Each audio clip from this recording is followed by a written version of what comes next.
JVP ஒரு வாக்கைத்தனம் அதிகமாக இருந்தால் நான் தேர்தல் அரசியலில் விலகுவதாக இருந்தால் ஜேவிபியினுடைய அமைச்சர் சந்திரசேகரன் அவர்கள் சில நாட்களுக்கு முதல் ஒரு பத்திரிகையாளர் சந்திப்பில் நீங்கள் எங்களுக்கு வாக்களித்தால் தான் நாங்கள் காசு ஒதுக்குவோம் என்று சொன்னால் அது ஒரு லஞ்சம்.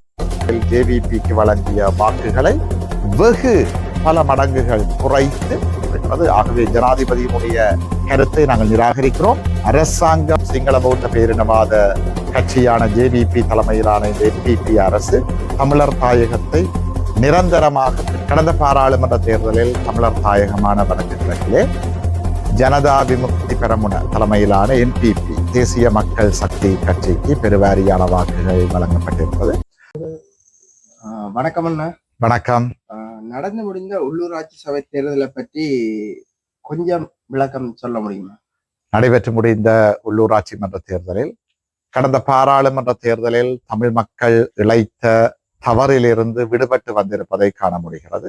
கடந்த பாராளுமன்ற தேர்தலில் தமிழர் தாயகமான வடக்கு கிழக்கிலே ஜனதா விமுக்தி பெரமுன தலைமையிலான என்பிபி தேசிய மக்கள் சக்தி கட்சிக்கு பெருவாரியான வாக்குகள் வழங்கப்பட்டிருந்தது. இந்த முறையும் அவர்கள் சகல சபைகளையும் தாங்கள் கைப்பற்றுவோம் என்ற சூளுரையோடு தேர்தலில் போட்டியிட்டிருந்தார்கள். அதற்கு எதிராக நாங்கள் மிக தீவிர பரப்புரைகளை மேற்கொண்டிருந்தோம். எங்களுடைய கருத்துக்களை உள்வாங்கிய மக்கள் இந்த உள்ளூராட்சி மன்ற தேர்தலில் வடகிழக்கங்கம் கடந்த பாராளுமன்ற தேர்தலில் ஜேவிபிக்கு வழங்கிய வாக்குகளை வெகு பல மடங்குகள் குறைத்து மிக சொற்பமான வாக்குகளை தான் ஜேவிபி பெற்றிருக்கிறார்கள். இது மீண்டும் இந்த மண்ணில் தமிழ் தேசியம் வீரியம் பெறுவதை எடுத்து காட்டுகிறது. அந்த வகையில பார்த்தோம்னா, ஆனா பெரும்பான்மை எல்லாம் சொல்லப்பட்ட விஷயம் என்னன்னா, இந்த முறை சைக்கிள் கட்சியானது தனது ஆசனத்தை குவிக்கும் என்ற வகையில் சொல்லப்பட்டது. அந்த வகையில பார்த்தா இப்ப 2ஆம் இடத்தில் நிற்பதாக தகவல் கிடைக்கப்பட்டுள்ளது. இது சம்பந்தமான உங்கள் கருத்து? நிச்சயமாக தமிழ் தேசிய மக்கள் முன்னணி தலைமையிலான தமிழ் தேசிய பேரவை சைக்கிள் சின்னத்திலே தேர்தலில் போட்டியிட்டு வடகிழக்கெங்கும் மிக கணிசமான வாக்குகளையும் உறுப்புரிமைகளையும் வென்றிருக்கிறது. விசேடமாக வடமாகாணத்திலே யாழ்ப்பாணத்திலே 81 ஆசனங்கள் என்று நினைக்கின்றேன் பெற்றிருக்கிறது. ஆனால் துரதிருஷ்டவசமாக 2 சபைகளில் தமிழ் தேசிய மக்கள் முன்னணியினால் சமர்ப்பிக்கப்பட்ட வேட்பு மனுக்கள் நிராகரிக்கப்பட்ட காரணத்தினால் அந்த சபைகளில் நாங்கள் பெற்றிருக்கக்கூடிய ஆசனங்களை உறுப்புரிமைகளை இழந்திருக்கின்றோம். நல்லூர் மற்றும் வடமராட்சி கிழக்கு அந்த சபைகளிலும் எங்களுடைய வேட்பு மனுக்கள் ஏற்கப்பட்டிருந்தால் இன்னும் அதிகமான உறுப்புரிமைகளை நாங்கள் பெற்றிருக்கக்கூடியதாக இருக்கு. அந்த வகையில இன்னும் ஒரு முக்கியமான கேள்வி என்ன என்றால், வட்டுக்கோட்டை பிரகடனம் பற்றி இப்போ கொஞ்ச நாளுக்கு மேல் ஒரு பெரும் கதைக்கக்கூடிய ஒரு பொருளாக அந்த விஷயம் இருந்தது. இது சம்பந்தமாக நீங்களும் சமூக வலைதளங்களில் உங்களோட உரை ஒன்று பார்த்திருந்தோம். இந்த முறை வட்டுக்கோட்டை தொகுதியில் திசைகாட்டி சின்னமாக என்பிபி கட்சியானது, அதாவது தமிழ் கட்சியை விட ஒரு ஓட்டு கூட எடுத்தாலும் மதிப்புக்குரிய சட்டத்தரணியான சுஹாஸ் அவர்கள் தங்களுடைய கட்சியிலிருந்து விலகுவதாகவும் ஒரு இது கூறியிருந்தார். அவ்வளவு திட்டவட்டமாக உங்களுக்கு தெரியுமா நாங்கள்லாம் வெல்லுவோம் என்றது? இல்லை, இதை நான் ஒரு சவாலாகத்தான் எடுத்திருந்தேன். ஏனென்றால் ஜேவிபியினுடைய அமைச்சர் சந்திரசேகரன் அவர்கள் சில நாட்களுக்கு முதல் ஒரு பத்திரிகையாளர் சந்திப்பிலே வலிமேற்கு பிரதேச சபையை தாங்கள் கைப்பற்றியே தீருவோம் என்று சூளுரைத்திருந்தார். ஏனென்றால் இந்த மண் ஒரு விசேடமான தமிழ் தேசிய மண்.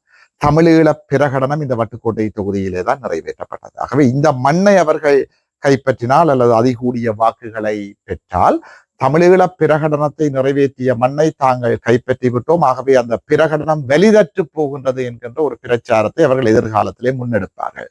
ஆகவே நான் முடிவெடுத்தேன், நான் பிறந்த மண் இந்த வட்டுக்கோட்டை மண். ஆகவே நான் பிறந்த மண்ணில் ஜேவிபி அதிக வாக்குகளை பெறுகின்றது என்றால் அந்த மண்ணிலே நான் அரசியல் செய்ய வேண்டிய தேவை கிடையாது. ஆகவே இது எனக்கு ஒரு வாழ்வா சாவா பிரச்சனையாக நான் இதை பார்த்தேன். ஆகவே நான் மக்களுக்கு ஒரு அறைகூவல் விடுத்தேன். இந்த மண்ணிலே நான் இந்த தேர்தலில் நேரடியாக போட்டியிட்டு இருக்காவிட்டாலும் நான் சார்ந்த தமிழ் தேசிய மக்கள் முன்னணியினுடைய தமிழ் தேசிய பேரவையினுடைய சைக்கிள் சின்னத்தை விட ஜேவிபி ஒரு வாக்கைத்தனம் அதிகமாக பெற்றால் நான் தேர்தல் அரசியலில் இருந்து விலகுவதாக மக்களுக்கு அறிவித்திருந்தேன். மக்களினுடைய அறைகூவலை ஏற்று நமக்கு பெருவாரியான வாக்குகளை வழங்கி இருக்கிறார்கள். ஜேவிபி எந்த ஒரு வட்டாரத்திலுமே நேரடியாக வெற்றி பெறவில்லை. 15 வட்டாரங்களில் ஜேவிபி எந்த ஒரு வட்டாரத்திலுமே வெற்றி பெற்றிருக்கவில்லை.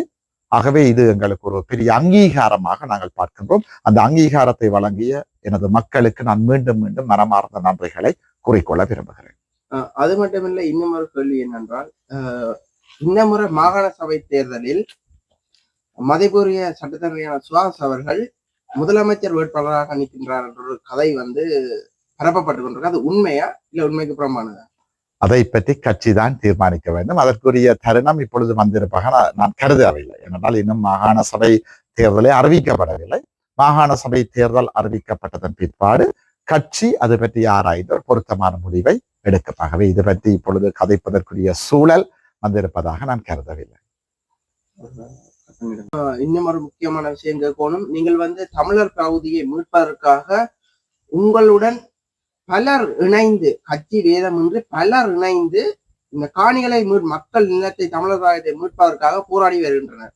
அந்த வகையில பார்த்தா இப்ப வந்து மதிப்புரை ஜனாதிபதி அவர்களின் பணிப்புரைக்கு அமைய சில பகுதிகள் வந்து விடுவிக்கப்பட்டு கொண்டிருக்கிறது. ஆனா இப்போ ஒரு கொஞ்ச நாளுக்கு முதல்ல ஒரு நியூஸ் நீங்க பார்த்திருப்பீங்கன்னு நினைக்கிறேன். அதாவது மே மாதம் 1ஆம் தேதி வந்த நியூஸ் ஒன்று 6000 கிட்டத்தட்ட 5940 ஏக்கர் மருதங்கனி தொடக்கம் முல்லைத்தீவு மாவட்டம், அதாவது முள்ளிவாய்க்கால் தொடக்கம் முல்லைத்தீவு மாவட்டம் வரை அரசுடைமையாக்கப்படுகிறது என்ற ஒரு தகவல் வருது. அது உண்மையா, உண்மைக்கு புறமானதா? அது பற்றிய நகர்வுகளை ஜேவிபி அரசு ஆரம்பித்திருப்பதாக அறிகின்றோம். அதற்கு எதிராக எமது தீவிர செயற்பாடுகளை நாங்கள் முன்னெடுக்க இருக்கின்றோம். தமிழ் மக்கள் விழிப்பாக இருக்க வேண்டும். சிங்கள பௌத்த பேரினவாத கட்சியான ஜேவிபி தலைமையிலான இந்த என்பிபி அரசு தமிழர் தாயகத்தை நிரந்தரமாக திட்டமிட்டு கபலீகரம் செய்வதற்காக எமது காணிகளை ஆக்கிரமிப்பதற்கான திட்டங்களை தீட்டுகிறார்கள். அதற்கு எதிராக தமிழ் தேசிய மக்கள் முன்னணி சகல வழிகளிலும் நாங்கள் போராடுவோம். அதோட இந்த முறை நீங்கள் அதிகப்படியான ஆசனங்களை எடுத்து வைத்திருப்பதன் காரணமாக இந்த முறை தொங்கு சபை ஒன்று அமைவதாக கூறப்படுகின்றது. இது சம்பந்தமாக நீங்கள் என்ன முடிவு எடுக்க போறீர்கள்? எந்த கட்சியுடன் இணைந்து செய்யப்படுவதாக உத்தேசித்தீர்கள்? அது பற்றி நாங்கள் ஆராய்ந்து கொண்டிருக்கிறோம். தமிழர்களுடைய அபிலாஷைகளை வென்றெடுக்கக்கூடிய வகையில், இனத்தினுடைய எதிர்காலத்தை பாதுகாக்கக்கூடிய வகையில் பொருத்தமான முடிவை நாங்கள் எடுப்போம். அந்த வகையில பார்த்தோம் என்றால் இப்ப வந்து மக்கள் வந்து வேலை இல்லாத பிரச்சனையால் பட்டதாரிகளும் இருக்கின்றார்கள், பொதுமக்களும் இருக்கின்றார்கள். அதுகளுக்குரிய நடவடிக்கையை வெகு விரைவில் எடுபடுமா? உண்மையில் உள்ளூராட்சி மன்றங்களுக்கு அது சார்ந்த பெருமளவான அதிகாரங்கள் கிடையாது. நாங்கள் தற்சார்பு பொருளாதாரத்தின் அடிப்படையில் இளைஞர் யுவதிகளுக்கு சுய தொழில்களை ஏற்படுத்தி அவர்களை சொந்த காலில் நிற்க வைப்பதற்கான முயற்சிகளை நீண்ட காலமாக எடுத்து வருகின்றோம். அந்த முயற்சிகள் தொடரும்.